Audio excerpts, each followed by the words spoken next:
I just want to show you how I help people remember the importance of good listening. How many of you have kids? Okay, how many of you have used the expression, put your listening ears on? Take this one home. These, my friends, are what I call listening ears. Notice.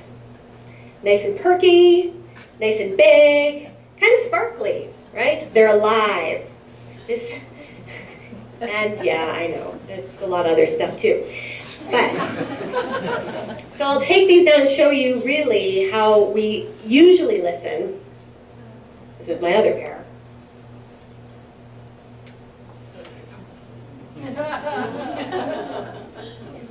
Yes, the Eeyore listening ears. It's very sad to listen like Eeyore.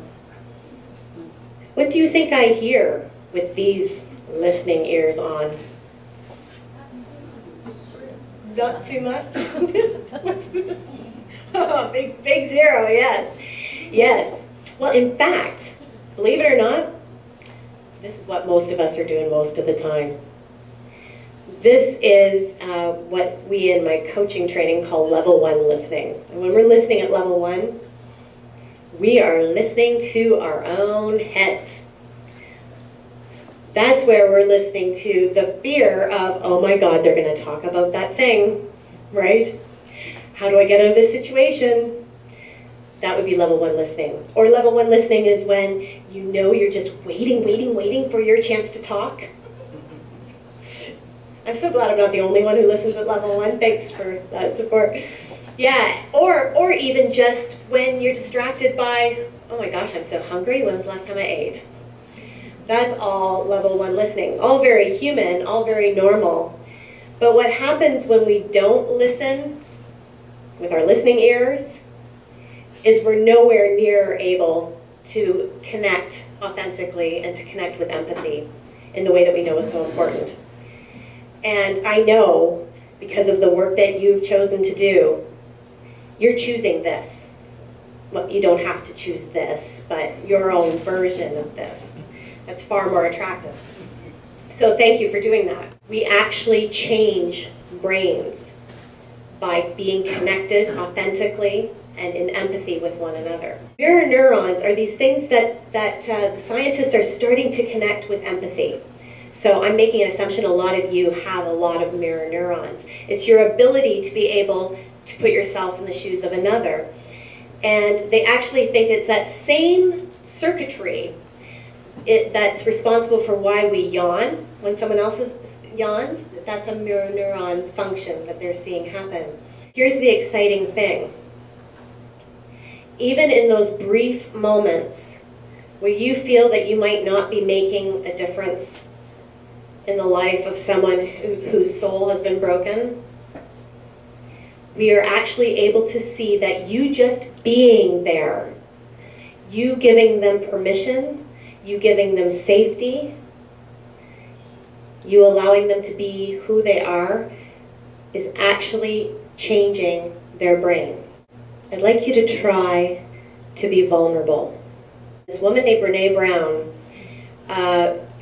what a fun job. She's been researching shame for the past 12 years. And in doing that, this very controlled, wanting to figure everything out researcher, in the end had a bit of a meltdown when she realized that the secret, quote unquote, to those who were resilient, living healthy lives where they felt like they had a good sense of well-being, she discovered that those people allowed themselves to be vulnerable. Being vulnerable is being willing to say I love you first. Being vulnerable is initiating sex. Being vulnerable is getting laid off. Being vulnerable is laying people off. Being vulnerable is waiting for the doctor's call after you've had the mammogram. And these people were choosing to allow themselves to feel that vulnerability rather than numb it.